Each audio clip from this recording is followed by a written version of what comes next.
أعوذ بالله من الشيطان الرجيم. بسم الله الرحمن الرحيم. الحمد لله رب العالمين الرحمن الرحيم مالك يوم الدين. إياك نعبد وإياك نستعين. اهدنا الصراط المستقيم صراط الذين أنعمت عليهم غير المغضوب عليهم ولا الضالين. اعوذ باللہ من الشیطان الرجیم. بسم اللہ الرحمن الرحیم. الحمد لأہلہ والصلاة علی اہلہا اما بعد فقد. السلام علیکم ورحمۃ اللہ وبرکاتہ. آؤ کتاب پڑھیں. برزخ کے سفر نامے سے متعلق گفتگو آپ کی خدمت میں پیش ہو رہی ہے، اور یہ برزخ کا سفر نامہ پیج نمبر 152 تک آپ کی خدمت میں پیش کیا جا چکا ہے. آئیے ہم آپ کی خدمت میں یہیں سے گفتگو کا آغاز کرتے ہیں. آج کی ہیڈنگ ہے مقررہ جمعرات. جمعرات کے دن عصر کے وقت میں پرواز کرتا ہوا اپنے گھر آیا. جب میں نے گھر میں داخل ہو کر دیکھا تو ہر کوئی اپنے کاموں میں لگا ہوا تھا. میری ماں اور بہنیں چند دیگر رشتہ داروں کے ساتھ وہاں موجود تھی. میں نے ادھر ادھر کافی نظر دوڑائی، لیکن مجھے کہیں پر بھی اپنی بیوی اور بچے نظر نہیں آ رہے تھے. میں بڑی شدت سے انتظار میں تھا کہ یہ لوگ مجھے یاد کر کے فاتحہ پڑھیں. میں کافی دیر تک اسی انتظار میں رہا، مگر بے سود.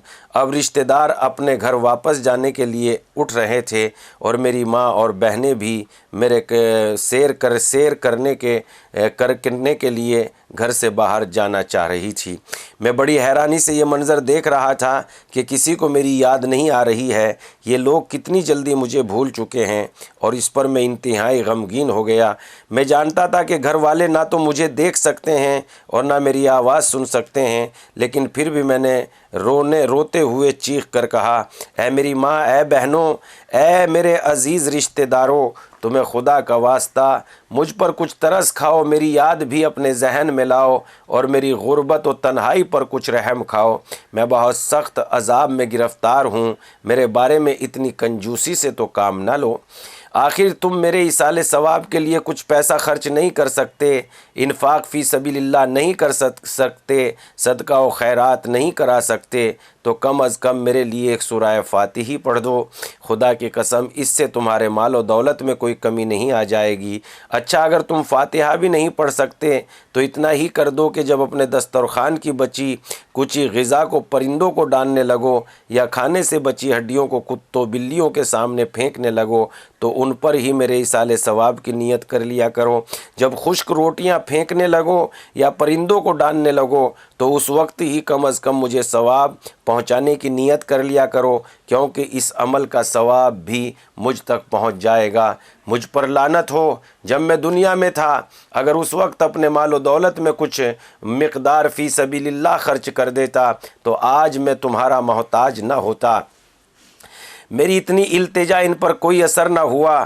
وہ سب لوگ اپنے اپنے کاموں میں لگ گئے. میں جلدی ہی اپنی والدہ کے گھر سے نکل کر اپنی بیوی کے گھر پہنچا تاکہ دیکھ سکوں کہ وہ لوگ کیا کر رہے ہیں. میں نے دیکھا کہ میری بیوی اور بڑے پیارے پیارے بچوں سے کہہ رہی تھی، پیارے بچوں، تمہارا باپ اس وقت عالم برزخ میں عذاب کا شکار ہے. اس نے زندگی میں کبھی میری باتوں کو اہمیت نہ دی اور ان پر لمحہ بھر کے لیے کبھی غور و فکر نہ کیا. آخر کار وہ توبہ کیے بغیر اس دنیا سے چلے گئے. وہ دنیا ہمیشہ دینداروں کا مذاق اڑایا کرتے تھے، چنانچہ خدا نے بھی اس کے ساتھ ویسا ہی کیا. ان تمام باتوں کے باوجود آؤ ہم سب مل کر اس کے لیے دعا کرتے ہیں. میرے ایک بچے نے ماں سے پوچھا، امی جان، مذاق اڑانا اچھی بات نہیں ہے. آپ ہمیشہ ہمیں نصیحت کرتی رہتی ہیں کہ کسی کا مذاق نہ اڑائیں. اگر ایسا ہے تو پھر خدا تعالیٰ کیوں کسی کا مذاق اڑائے گا؟ ماں نے کہا، نہیں، ایسی بات نہیں ہے. خدا کے مذاق اڑانے سے یہ مراد نہیں ہے جو ہم دنیا میں کرتے ہیں. بیٹا، خدا تعالیٰ تو دو مقامات پر گناہ گاروں کا مذاق اڑائے گا، ایک دنیا میں اور ایک قیامت کے دن. دنیا میں خدا کے مذاق اڑانے کی کیفیت کچھ اس طرح سے ہے کہ جب کوئی شخص مکمل طور پر گمراہی میں ڈوب جاتا ہے تو خدا تعالیٰ اسے راہ ہدایت سے محروم کر دیتا ہے۔ اس طرح سے وہ گناہ اور کفر کی تاریکی میں ڈوبا رہتا ہے۔ خدا تعالیٰ اس سے توبہ کرنے کی توفیق سلب کر لیتا ہے تاکہ وہ اسی گمراہی کی حالت میں دنیا سے رخصت ہو جائے۔ اس قسم کی گمراہ لوگ جیسے ہی عالم برزخ میں وارد ہوتے ہیں تو ان پر تمام حقیقتیں کھل جاتی ہیں۔ اس وقت انہیں معلوم ہوتا ہے کہ انہوں نے کتنے گھاٹے کا سودا کیا اور کتنے سخت اور اذیت ناک عذاب میں مبتلا ان کے منتظر ہیں۔ خدا تعالیٰ قیامت میں ان لوگوں کا مذاق کیسے اڑائے گا، اس بارے میں قرآن کریم میں بیان کیا گیا ہے کہ جب نیک لوگ جنت میں داخل ہو جائیں گے تو قیامت کے میدان میں اندھیرا چھا جائے گا۔ اس وقت گناہگار، ظالم، جابر، منافق، فاسق اور حرام کھانے والے لوگ حیران و سرگردہ رہ جائیں گے اور انہیں کوئی راستہ دکھائی نہ دے گا۔ اس دوران اچانک بہشت کا دروازہ کھلے گا، ان سے نکلنے والی روشنی سے قیامت کا میدان جگمگا اٹھے گا۔ ان لوگوں سے کہا جائے گا، تم لوگ حیران و پریشان کیوں کھڑے ہو؟ جنت میں کیوں نہیں داخل ہو رہے؟ جلدی کرو، جنت میں داخل ہو جاؤ۔ یہ لوگ جلدی سے جنت کی طرف بڑھیں گے تو فوراً جنت کا دروازہ بند کر دیا جائے گا اور دوبارہ اسی تاریکی اور سرگردانی میں ڈوب جائیں گے۔ یہ عمل اتنی مرتبہ دہرایا جائے گا کہ انہیں یقین ہو جائے گا کہ یہ خدا تعالیٰ کی طرف سے ان کے لیے سزا ہے اور اس کے ذریعے ان کا مذاق اڑایا جا رہا ہے۔ جیسا کہ قرآن مجید میں ارشاد ہوتا ہے، خدا تعالیٰ ان کو بے وقوف بناتا ہے اور انہیں گمراہی میں حیران و سرگرداں پڑا رہنے دیتا ہے۔ یہ لوگ اپنی سرکشی اور جہالت میں سرگرداں رہیں۔ اس کے بعد میری اہلیہ نے بچوں سے کہا، بچوں یہ بات انسانیت کے سراسر خلاف ہے کہ ہم اس مشکل گھڑی میں تمہارے باپ کو اکیلا چھوڑ دیں، وہ بہت محتاج اور بے سہارا ہے۔ آؤ ہم سب مل کر روبہ قبلہ ہو کر ان کے لیے ایک سورہ فاتحہ پڑھ دیں۔ میں قرآن کی کوئی اور صورت بھی پڑھ کر اس کا ثواب تمہارے باپ کی روح کو ہدیہ کر دیتی ہوں۔ علاوہ ازیں کہ اس طرف سے کچھ پیسے بطور صدقہ بھی دیتے ہیں۔ مجھے اپنی زوجہ کے اس نیک سلوک سے بڑی خوشی حاصل ہوئی، لیکن افسوس کہ میں اس کا شکریہ ادا نہیں کر سکتا تھا۔ علاوہ ازیں خدا تعالیٰ کے یہاں بھی میرا کوئی مقام نہ تھا۔ میں اپنی نیک بیوی کے لیے دعائے خیر کر دیتا۔ اس کے بعد میں خوشی کے عالم میں کردار کے پاس واپس چلا آیا۔ یہ رات بغیر کسی عذاب کے گزر گئی۔ اگلی صبح ہم اپنے سفر پر روانہ ہو گئے۔ اب میرا راستہ نوکیلے اور زہر آلود کانٹوں اور اس جنگل کے خطرناک جانوروں سے پاک ہو چکا تھا۔ البتہ سورج اسی طرح آگ برسا رہا تھا اور گرمی زوروں پر تھی۔ میں اس حسرت میں جل رہا تھا کہ میں نے دنیا میں اپنی مہربان بیوی کی نصیحتوں کا اثر کیوں نہیں لیا۔ روزہ نہ رکھنے والوں کا انجام۔ نوکیلے کانٹوں اور خطرناک جانوروں سے چھٹکارا ملنے کی وجہ سے مجھے چلنے میں خاصی آسانی محسوس ہو رہی تھی۔ اب مجھے راستہ دیکھ کر چلنے کی ضرورت نہ تھی۔ چنانچہ میں اپنی سوچوں میں گم ہو گیا اور اپنی اگلی منزلوں اور پیش آنے والے حالات کے تصورات میں کھو گیا۔ ہم مسلسل 2 روز تک چلتے رہے۔ اس دوران کوئی نیا حادثہ رونما نہیں ہوا۔ تیسرے دن دوسرے بڑے بڑے ستون نظر آنے لگے۔ میں نے کردار سے کہا، یہ ستون کیسے ہیں؟ یہ کون سی جگہ ہے؟ اس نے کہا، اس کے بارے میں تو مجھے بھی نہیں معلوم، لیکن لگ رہا ہے ہماری اگلی منزل یہی ہے۔ کردار کی بات سن کر میں کانپ کر رہ گیا، کیونکہ کردار نے پچھلے جہنمی کنویں کو بھی منزل ہی کہا تھا۔ جی ہاں، میرا اندیشہ درست تھا۔ ہم ذرا اس جگہ کے قریب پہنچے تو ایک بھیانک منظر نظر آیا۔ وہاں پر بہت سی مرد اور عورتیں ان ستونوں کے ساتھ الٹے لٹکے ہوئے تھے۔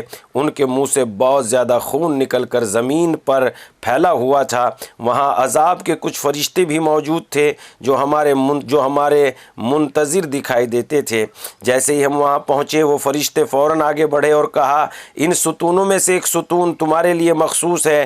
تمہیں 30 دن تک اسی ستون پر الٹے لٹکا رہنا ہے۔ ان کی یہ بات مجھ پر بجلی بن کر گر گئی۔ میں بے اختیار رونے لگا اور گڑ گڑاتے ہوئے ان سے کہا، اے اللہ کے فرشتوں، میں تو ابھی جہنمی کنویں کے سخت عذاب سے فارغ ہوا ہوں، تمہیں خدا کا واسطہ مجھ پر ترس کھاؤ اور مجھے اس عذاب سے معاف رکھو۔ آخر مجھے بتاؤ تو صحیح کہ یہ عذاب کس گناہ کی وجہ سے ہے؟ ایک فرشتے نے کہا، تم اور یہ الٹے لٹکے ہوئے لوگ دنیا میں روزہ نہیں رکھتے تھے، یہ عذاب دنیا کے ان گناہ گار لوگوں کا مقدر ہے، بغیر کسی شرعی عذر کے روزہ رکھنے سے گریز کیا کرتے تھے۔ اس کے بعد وہ لوگ مجھ پر ٹوٹ پڑے اور مجھے قابو کر کے کھینچتے ہوئے ان ستونوں کی جانب لے گئے اور وہاں پر الٹا لٹکا دیا۔ جیسے ہی مجھے الٹا لٹکایا گیا، مجھے ایسا محسوس ہوا کہ میرے اندر کی ہر چیز باہر آ رہی ہے۔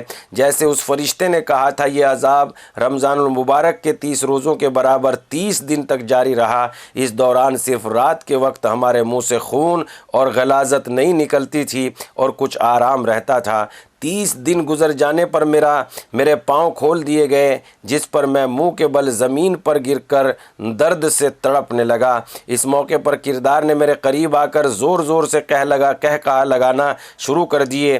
بہت دیر گزر جانے کے بعد میری حالت ٹھیک ہوئی۔ جھلسا دینے والا سورج، کردار کی گندگی اور غلیظ بدبو جو بدستور میرے لیے نئی تھی، مجھے بہت اذیت دے رہی تھی۔ میں نے چیخ کر کردار سے کہا، اے غلیظ بدبو والے بدصورت، اپنا گندا منہ بند کرو۔ کاش تمہارے اور میرے درمیان بعد المشرقین سے زیادہ کا فاصلہ ہوتا، مجھے کسی بھی طرح تیرا سامنا نہ کرنا پڑتا۔ تم اس بدبخت شیطان کی مانند ہو جس کی رفاقت کے بارے میں قرآن مجید میں گناہ گاروں کی زبانی یوں نقل ہوا ہے، جب کوئی شخص میرے اللہ کے حضور پہنچ کر اپنے شیطانی اعمال کا مشاہدہ کرے گا تو شیطان کی طرف دیکھ کر نہایت حسرت بھرے انداز میں کہے گا، کاش میرے اور تمہارے درمیان مشرق سے مغرب تک کا فاصلہ ہوتا، کیونکہ تو ہمیشہ میرا ہم نشی اور ہم سفر رہا اور تو میرے لیے شیطان سے بھی بدتر ہے۔ سورہ زخرف آیت نمبر 37۔ کردار میری تلخ باتیں سننے کے باوجود ہنسے چلا جا رہا تھا۔ کچھ دیر بعد اس نے کہا، تم مجھ پر بھلا کیوں کہہ رہے ہو؟ مجھے قصوروار کیوں ٹھہرا رہے ہو؟ میرے بارے میں غلط کیوں سوچ رہے ہو؟ اس میں میرا تو کوئی قصور نہیں ہے، تم خود گناہ گار اور مجرم ہو۔ اگر تم دنیا میں روزے نہ چھوڑتے تو اس عذاب میں گرفتار نہ ہوتے۔ اس کے بعد اس نے کہا، اگر تم دیندار اور باتقوی ہوتے اور راتوں کو لمبی فضول اور گناہوں سے بھری ہوئی محفلیں سجانے کے بجائے اگر 1 گھنٹہ دینی کتابوں کا مطالعہ کرتے، علماء کے ساتھ آمد و رفت کرتے، رمضان المبارک اور محرم الحرام کے دوران ان کے مواعظ حسنہ سے بہرہ مند ہوتے، تو تمہیں معلوم ہوتا کہ روزے نہ رکھنے والے کا انجام کس قدر بھیانک ہے۔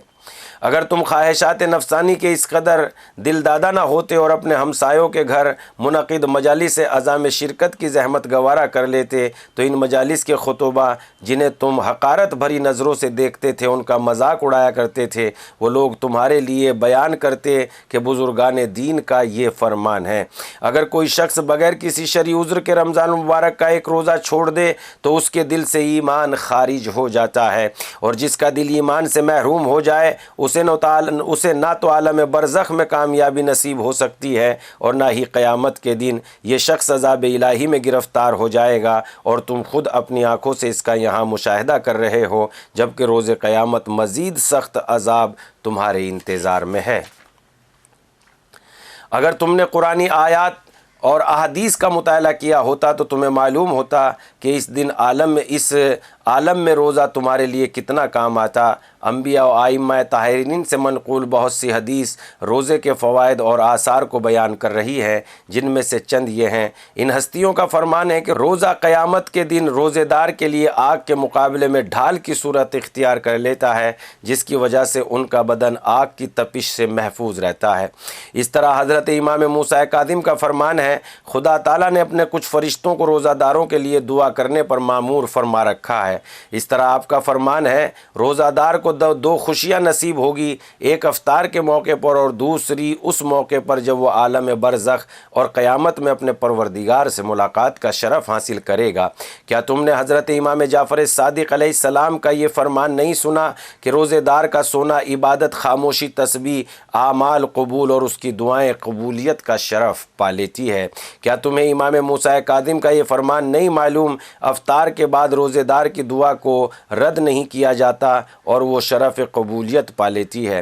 کیا پیغمبر اکرم صلی اللہ علیہ وسلم کی یہ حدیث تمہارے کانوں سے کبھی نہیں ٹکرائی کہ رمضان المبارک کے روزے رکھنے سے انسان پر جنت کے دروازے کھول دیے جاتے ہیں؟ اسی طرح آپ کا یہ فرمان، جو شخص یقین و معرفت کے ساتھ رمضان المبارک کے روزے رکھے وہ گناہوں سے ایسے پاک ہو جاتا ہے جیسے ایک نومولود بچہ گناہوں سے پاک ہو جاتا ہے۔ باب ریان، اس سلسلے میں انشاءاللہ کل گفتگو ہوگی، اور گفتگو پیج نمبر 152 سے شروع ہو کر پیج نمبر 159 یعنی 159 تک پہنچ گئی ہے۔ اس لیے گفتگو کا سلسلہ یہیں تمام کریں گے، پھر آپ کی خدمت میں حاضر ہوں گے۔ والسلام، خدا حافظ۔